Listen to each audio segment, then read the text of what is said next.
มากรองน้ำมันใช้แล้วไว้ใช้ซ้ำกันค่ะวันนี้แอร์ใช้หม้อกรองน้ำมันของซีเกิลนะคะขนาด14เซนติเมตรจุน้ำมันได้1ลิตรเลยค่ะหม้อกรองผลิตจากสแตนเลสสตีลเกรด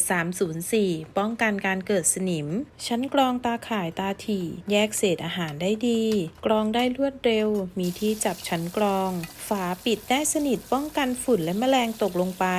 มีจานรองป้องกันน้ำมันหกเลอะเทอะเดี๋ยวเรามากรองน้ำมันที่ใช้แล้วกันค่ะน้ำมันในกระทะนะคะแอร์ใช้ทอดปลาแค่รอบเดียวค่ะจะทิ้งไปก็เสียดายนะคะหม้อกรองน้ำมันกว้างเทน้ำมันได้ง่ายไม่หกเลอะเทอะนะคะกรองได้เร็วแยกเศษได้ดีมากๆเลยค่ะนี่ค่ะน้ำมันที่กรองได้เก็บไว้ทอดปลารอบถัดไป